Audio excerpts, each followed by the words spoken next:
As we've been finding out over the past 24 hours, Pope Leo XIV has a lot in common with his beloved predecessor, the late Pope Francis. Turns out, one of those things is how he feels about J.D. Vance. We know this because of some of his recent tweets that have been dug up on X. Yes, the new pope does, in fact, tweet.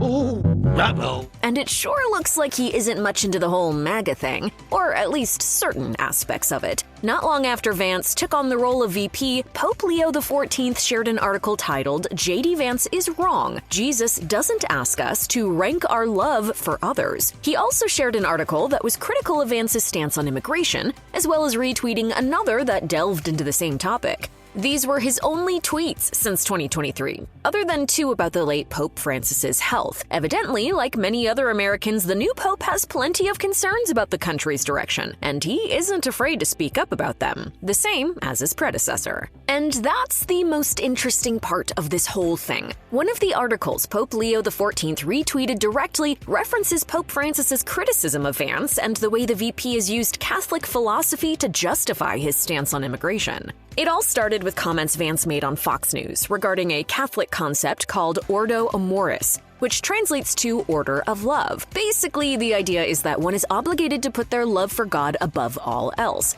Then comes self, family, and finally others in that order. After Vance related this order of love in his own words, he made it political by saying, "And then, after that, you can focus and prioritize the rest of the world."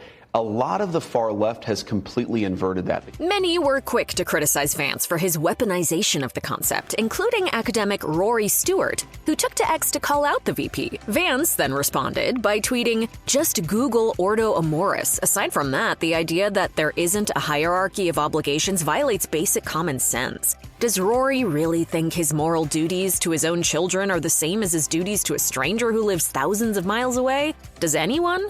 It was at this point that Pope Francis decided to respond in his own subtle way by writing a letter to American bishops. It read, in part, "Christian love is not a concentric expansion of interests that little by little extend to other persons and groups." Yeah, he didn't call him out by name or anything, but it sure seems like it was a jab at Vance. And by retweeting that article that made a point to agree with Pope Francis, in addition to the others, Pope Leo XIV got a few of his own jabs in there as well. We can imagine how difficult it is for Vance to get dunked on by not one, but two popes over the span of only a few months, since he's a proud Catholic convert. Still, the VP pushed past it and wasted no time congratulating the new pope on his recent election. Vance wrote on X, "Congratulations to Leo XIV, the first American pope on his election. I'm sure millions of American Catholics and other Christians will pray for his successful work leading the church. May God bless him." Folks quickly flooded the comment section mocking Vance about the new pope's opinion of him.